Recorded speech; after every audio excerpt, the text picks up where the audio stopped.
Hello! As you will have gathered from the thumbnail, today's review is for Brief Candles by Aldous Huxley. Here I've got this lovely Penguin Modern Classic. The very effective black and white sketch on the front is apparently a detail from Portrait of Alexandra, a pencil drawing by Augustus John. Hadn't heard of it, tried to Google it, couldn't.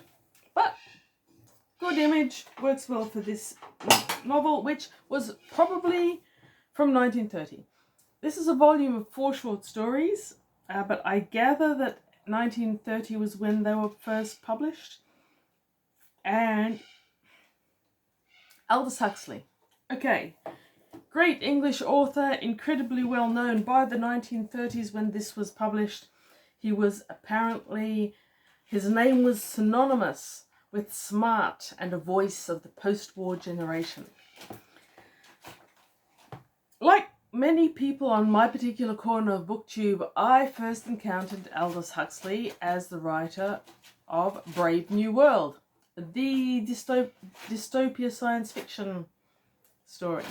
And I read that having picked it out of my parents' collection when I would say I was probably a little bit too young. I was probably 12 or 13.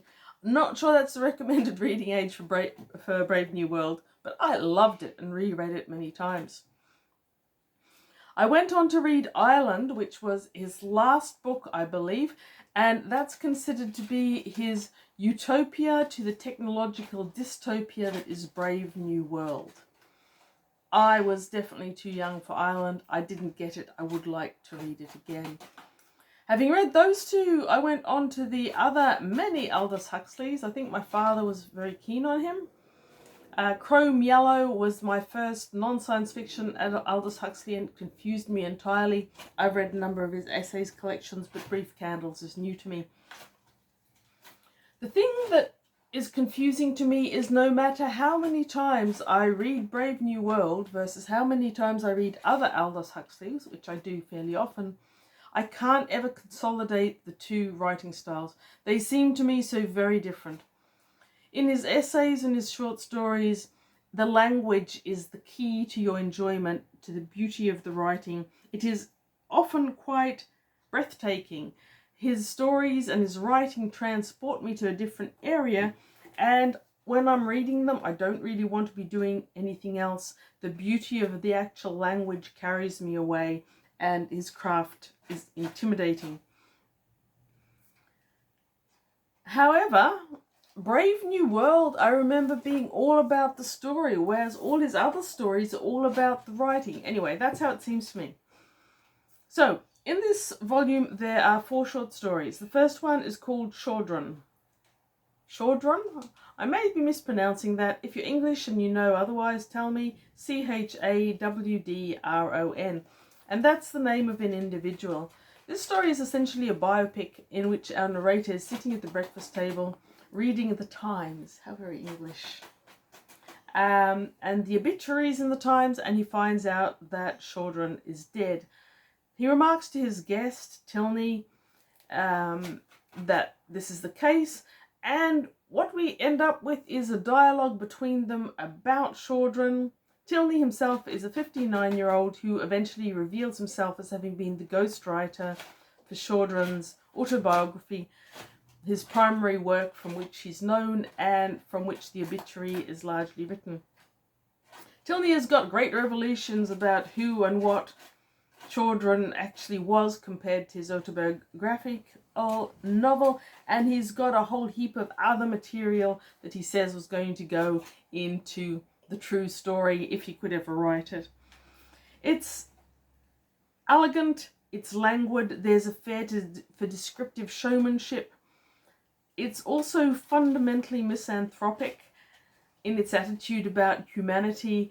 It portrays and betrays so many inconsistencies and unlikabilities about humanity.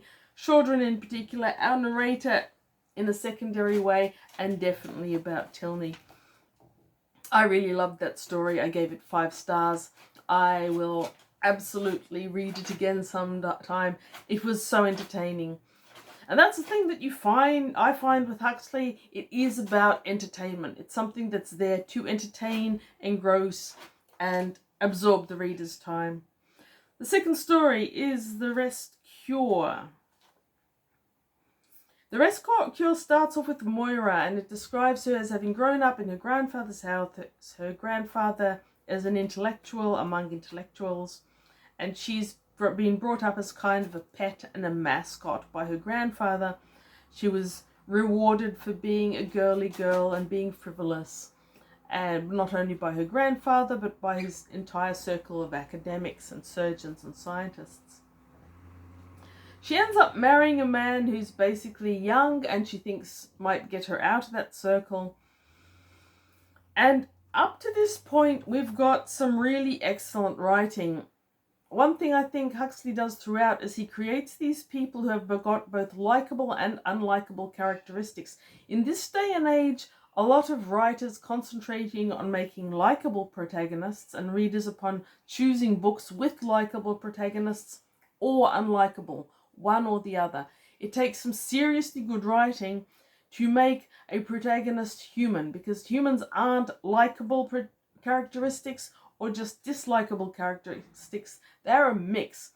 And I think there's way too many books that are polarizing in the way they write a character or in the way you read that character that they've created. It's never that polarizing. And Moira is an excellent example of that. She is a real human being, and you may not particularly want to go out and have dinner with her, but the good and the bad are stacked up in such a way that she portrays as a human being. And we see Moira in a few ways. We see her through the narration in third person and through the eyes of the man who rented the villa in Florence, which is where we catch up with her. She apparently has nerves, and her nerves mean that she can't travel with her brilliant husband around the world doing brilliant science things, but she's staying in Florence for the sake of these nerves. A quote from this story that I really liked is that one of the pleasures and dangers of foreign travel is that you lose your class consciousness. And it also says, habit has rendered your own people as immediately legible as your own, language, and that's in the early pages. In the absence of this class consciousness or this legibility, she's hooking up with an Italian man, not hooking up in the modern sense, but she's taking him around, he's taking her around. They're interacting on a social level. When the story makes it clear that had she understood his class better, she wouldn't have wanted to know him. So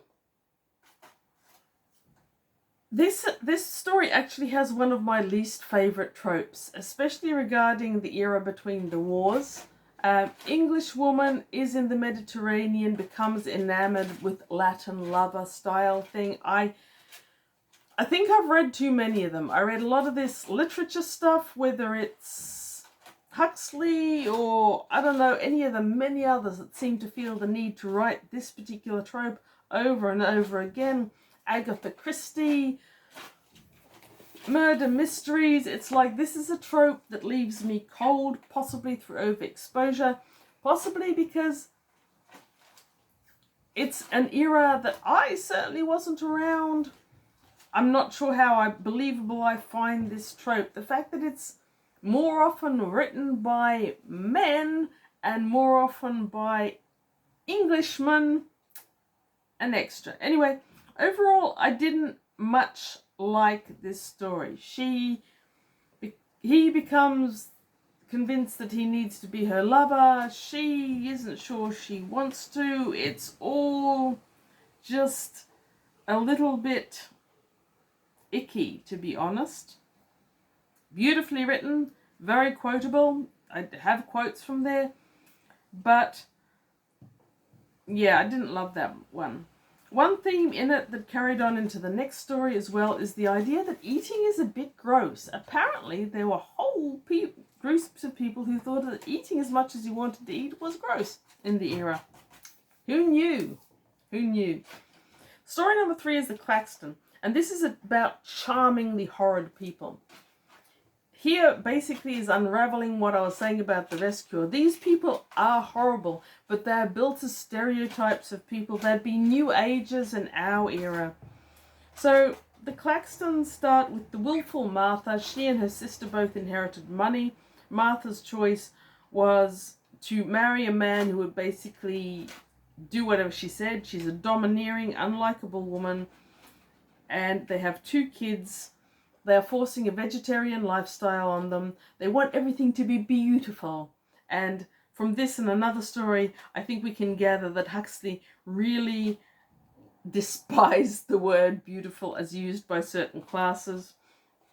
They're trying to transform their life, and it is full of the idiosyncrasies of humanity poking fun at their weirdnesses. It's actually quite beautiful in a way. We've got the daughter who is wild. She sees all the hypocrisy in her parents' lifestyle and she's rebelling against it. Eventually she goes to stay with her aunt and she becomes everything that her mother and father had wanted her to be, and they kind of resent that because through their modern sensibility, agency didn't happen, but rather through her aunt's old school behavior. The ending to this one is more than a little depressing in its lack of structure or anywhere it goes. But overall, you've got this chronic martyrdom of nearly every character in there, and it's fascinating, and it is still beautifully written. So while elements to it could be considered depressing, overall the reading experience is delightful. Now, finally, we've got the final story, After the Fireworks. From what I've read, this is thought to have been a major turning point in Huxley's career and have led directly to Brave New World. I totally don't see how anything about the writing or the society, I just don't see how. However, it's a great story. It's the longest. I think it's actually novella length. And it centers around, the main protagonist is Miles Fanning. He is an author, an English author, who was born in the late 1800s, and he spends as much of his time as possible avoiding the cold, and when this book starts, he's staying at his friend's place in Rome. Once again, we're at the breakfast table, and we've got some marvelous narration, some marvelous story building, where Fanning's character and his friend's character are both built up. Now, it sounds from the get-go that his friend has got a hopeless romantic attachment to Miles back from when they were at school. It seems like a sort of frustrated homosexual love affair on the part of the friend, though not on the part of Fanning's. Fanning starts off with having received all his letters and moaning about having received letters where his friend goes, "You'd be the first person to complain if people weren't writing to admire you and tell you how wonderful you are." So one of these letters that he reads is from a fervent admirer. She's a young woman in her 20s. She writes in orange ink, and she's in Rome as well and wants to meet him. They do meet. He's charmed by her youth, her 21, whereas he's about 50. And you've got this spectacular story where, by modern terms, perhaps not very much happens. They meet, they chat, they walk around, they go to lunch. Fanning tries to introduce her to a museum of not Greek, Etruscan? Whatever. Monuments, and introduces her to the god that was unearthed just after World War I. You've got these amazing, beautiful writing that sweeps you into what's happening all along. Not a short story by any means. Fanning is conscious of the difference between their ages and he's doing everything to push her away to not be conned into being her lover, which is clearly the aim that she's going for, that Pamela is going for, whether or not she realizes it with her youth. But she absolutely adores him from all the books he's written. She keeps mentioning the similarity between her and his various heroines, and how their story mimics various things in his book, whereas he is very sarcastic and sardonic, very aware that life isn't a book, and this is going poorly. Now, eventually, in a circumstance that he was trying hard to avoid, she pursues him to the point where they do become lovers, and just before that, he has written this long letter to her about how he's leaving Rome and all the reasons why: her youth, her lack of understanding, and foretelling how poorly their relationship would go if they got together. And then he sees her hands gripping the bars of the window from outside. She has come to meet him, and with a sense of fatalism and inevitability, he realizes that he isn't going to make up a spare bed for her. He isn't going to put her in a cab to go back to her hotel. They're going to become lovers. And they do. And with ineffably beautiful writing, Huxley takes us down the trail where all the bad things that Fanning saw coming actually arrive. So what else can I really say? This is stunning. I read it slowly. It is delightful to read, and I enjoyed every second. Should I read a bit from it? Perhaps I should. There's this one scene on page 117 that I thought it was really beautiful. A world without goodness, it'd be paradise, but it wouldn't, no more than now. The only paradises were fools' paradises, ostriches' paradises. It was as though he had suddenly lifted his head out of the sand and seen time bleeding away, like the stabbed bull at the end of a bullfight, swaying on his legs and soundlessly spouting the red blood from its nostrils, bleeding away, staunchlessly into the darkness.